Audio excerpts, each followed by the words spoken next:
Hey everybody, I have a video here for you today. And this is a follow-up video to a video I did a few weeks ago.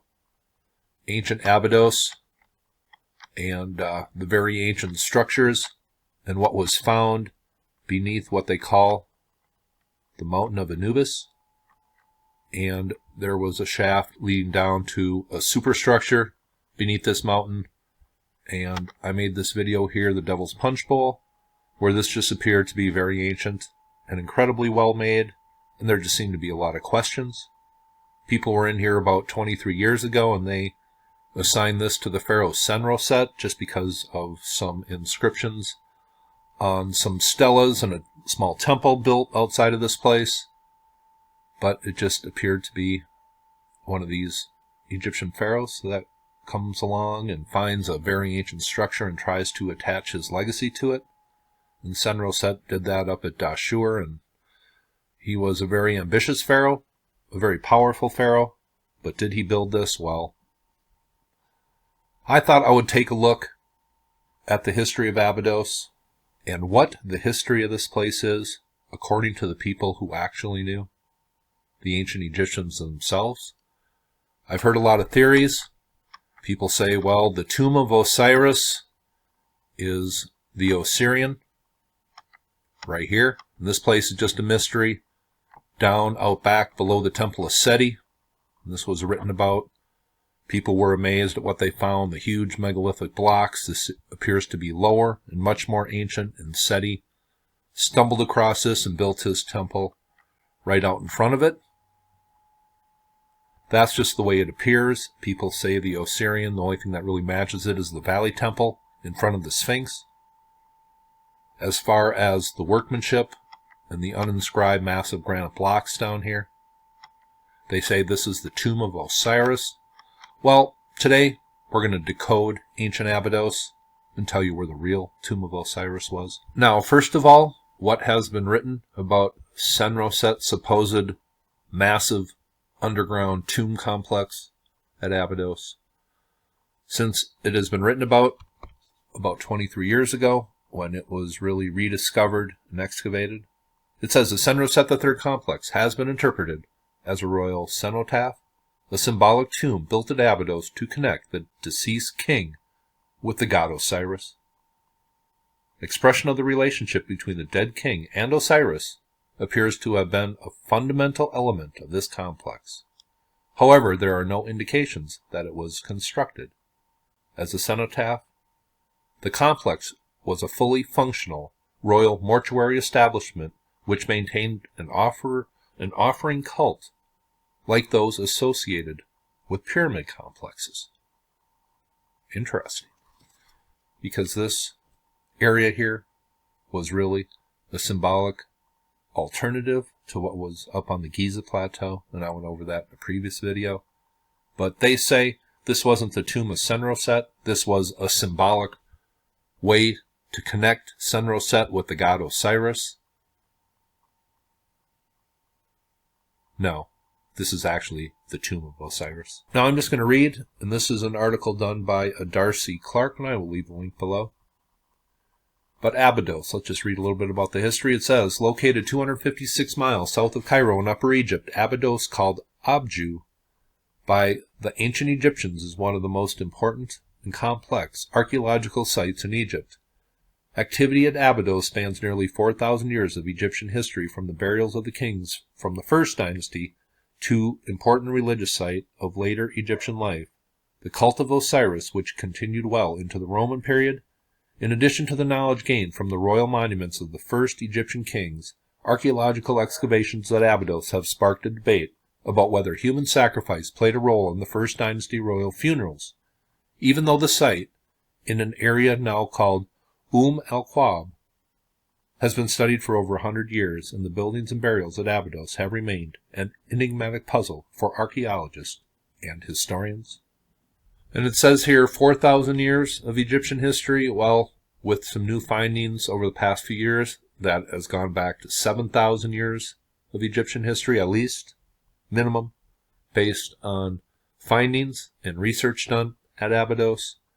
And there has been pre-dynastic leaders and family members' tombs found at Abydos.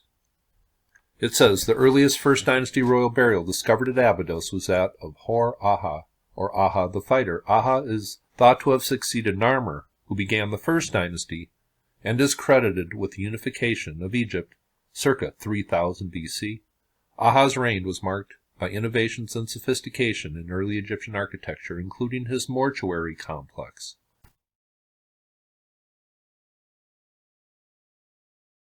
Now, here is a look at the royal cemetery of Abydos with the First Dynasty kings, Second Dynasty kings, some of the earliest kings that are recognized in ancient Egypt.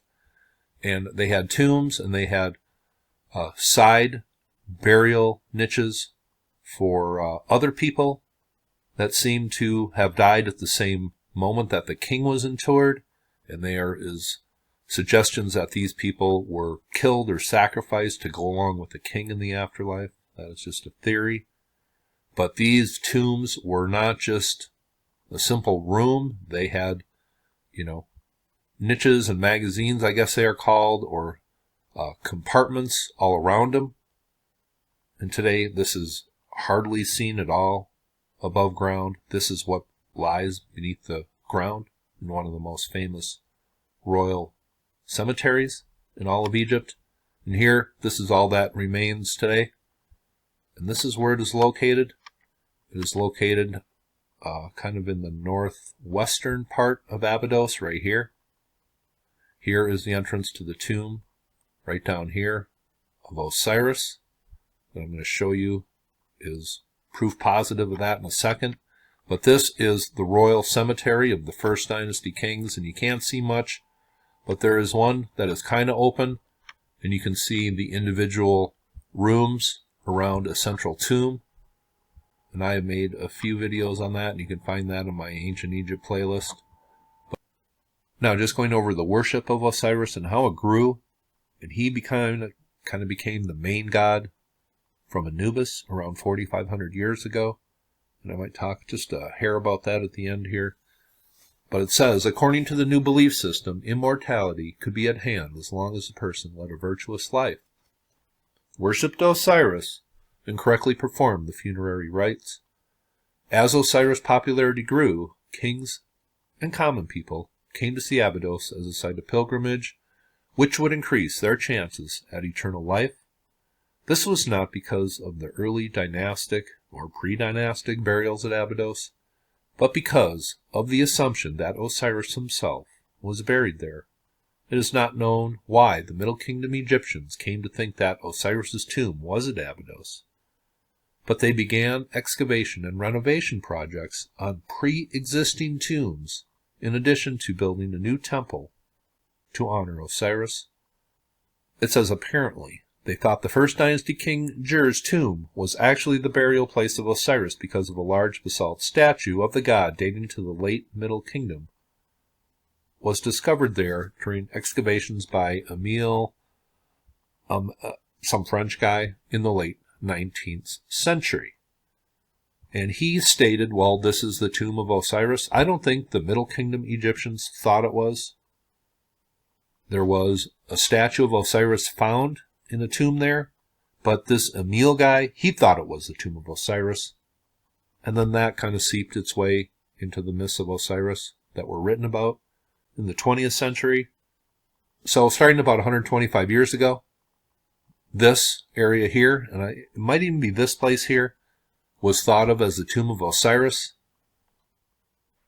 Now, one of the places I knew I needed to look are what was inscribed in these tombs in this vicinity of Abydos, because there is a reason the most important tombs in Egypt are here. And that's because the tomb of Osiris was here.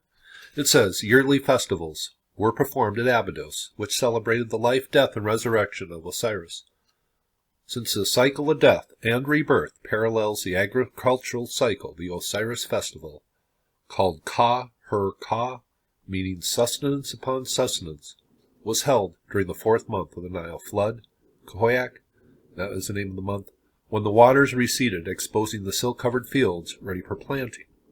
Those who had traveled to Abydos for the festival were able to participate in the procession which carried the statue of Osiris between his temple and his tomb.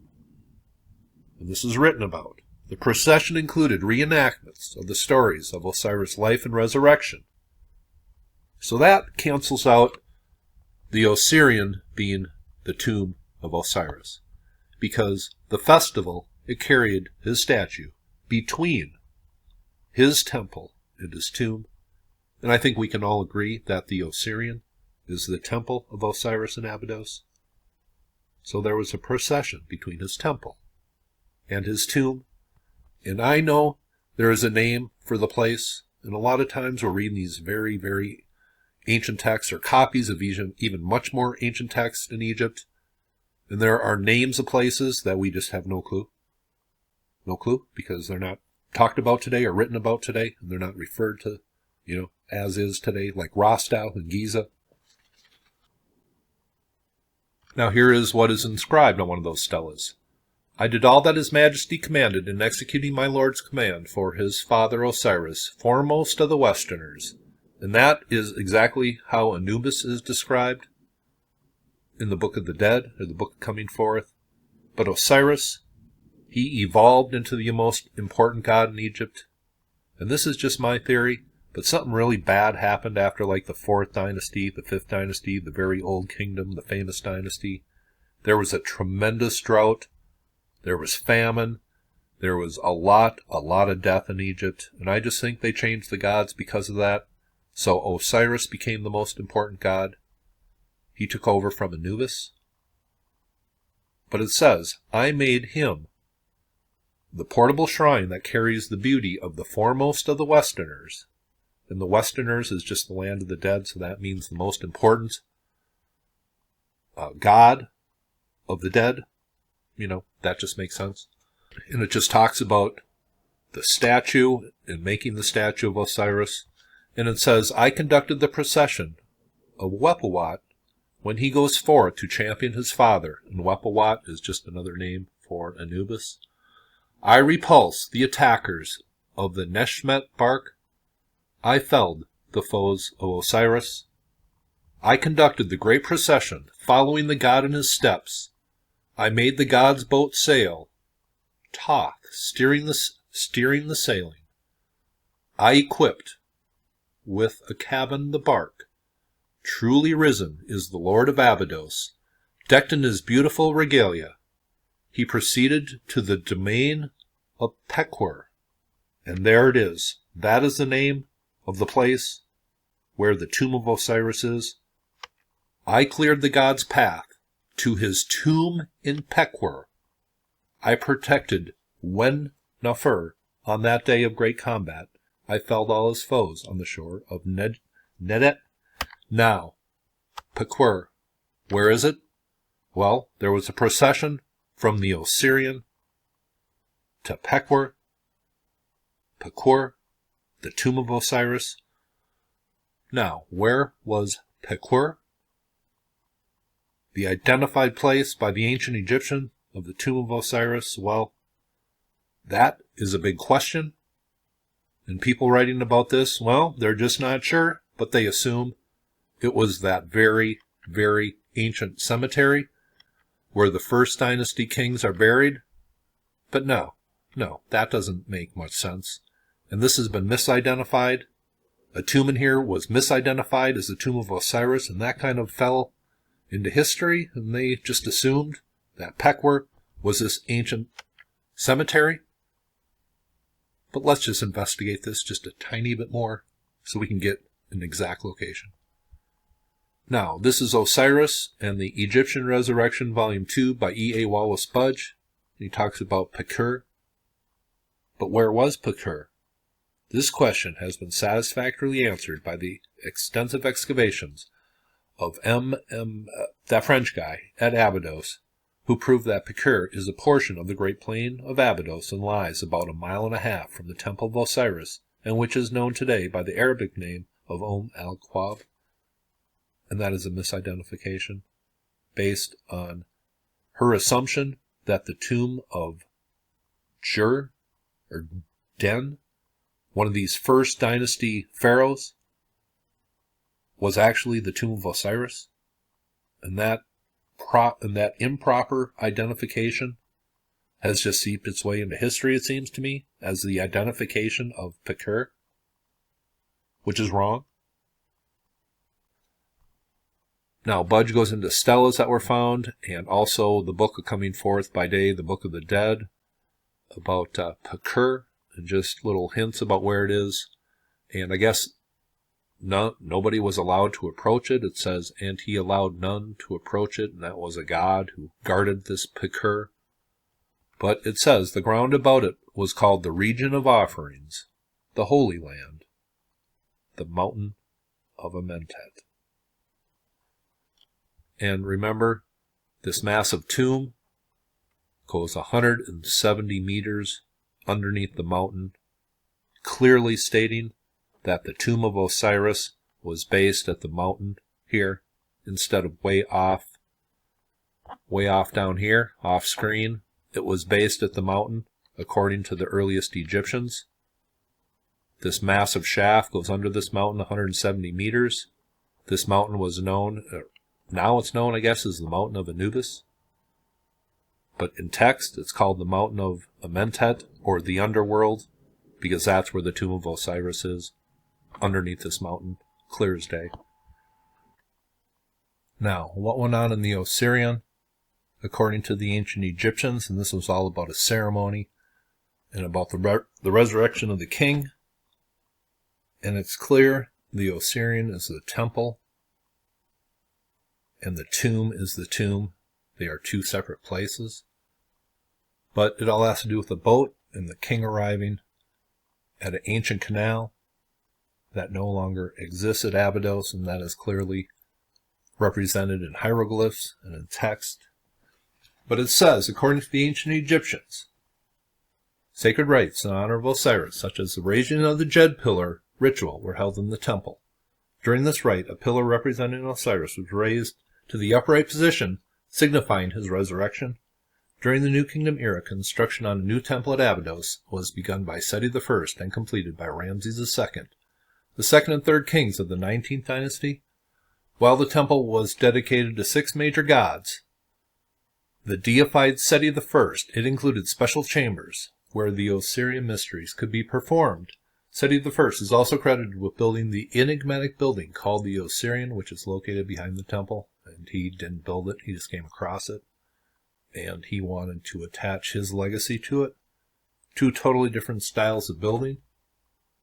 But the raising of the Jed pillar to the upright position, that is huge. And I did this video a couple months ago where the Jed, Orion, and the Great Pyramid secret, this all seems to be connected to some of the most ancient, important religious myths in all of Egypt. And it has to do with the Jed pillar and Orion. And here you see the Jed pillar, and it all has to do with Orion's track across the sky. If you look at Orion in the night sky, and I've done this more than a few times, people think I'm a little weird, but its beginning position, when you see it, it's kind of lying on its back. And then here, it's about 9 p.m.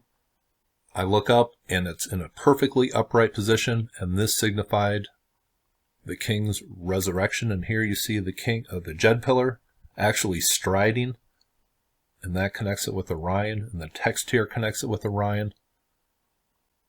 But that is very important, the Jed pillar, and it was raised in an upright position at ancient Abydos to signify the king's resurrection, according to the ancient Egyptians, in a ceremony that had to do with a boat arriving. And that boat, it's symbolic of going across the celestial waterway. And here, this is a video I did where I suggested just another theory to the Great Pyramids of star shafts, as they are called. Personally, these align to stars. I just have a few questions with that, and I was just presenting an alternative theory based on what becomes the most important symbolic thing in all tombs is the 4 pillars. 4 pillars is represented in all these tombs at the Valley of the Kings. Now let's take a look at a pic beneath the mountain of Anubis, taken about 100 years ago.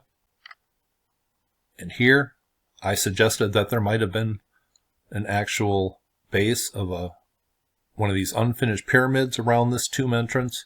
Well, there is actually 4 ancient structures that are absolutely totally lost today. The 4 pillars, that's a perfect place for Osiris to be buried. We have an ancient temple of Khentiamentiu here. Who is Khentiamentiu? We would call him Anubis today. So we have a temple of Anubis. Remember up at Giza, we have the temple of Tep-2F, according to ancient texts, the temple of Anubis. We have the Osirian right down here that matches the Valley Temple of Giza. We have a giant shaft cut into the earth right here.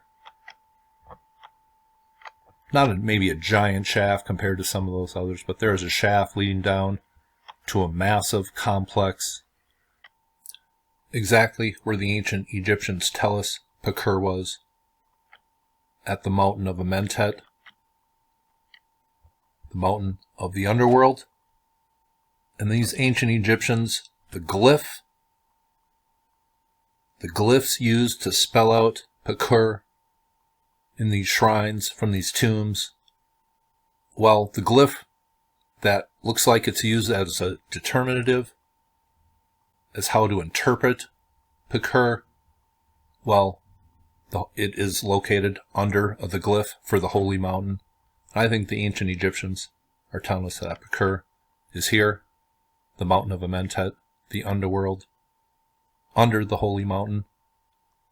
They're telling us that. The ancient Egyptians tell us they had a procession and a festival from the Osirian up to Peqer, the tomb of Osiris, which was located at the mountain of Amentet, the mountain of the underworld. We know there is a 170-meter long massive system of tunnels and chambers under here. The ancient Egyptians tell us where Peqer was, the tomb of Osiris, and it's right here. And what was found underneath the mountain of Amentet, according to the ancient Egyptians? Well, a massive uninscribed sarcophagus. And even historians today don't say this is the tomb of Senroset. Long time ago, 100 years ago, they called it the Devil's Punchbowl. Well, there was actually 4 structures out here. And you can see why they call it a punch bowl. 4 pillars. That seems to be the most important ancient thing in all of Egyptian myth.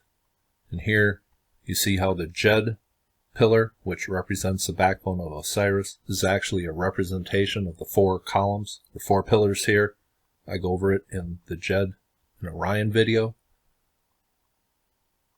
Now, the ancient Egyptians clearly tell us that this is the tomb of Osiris, located at Peqer.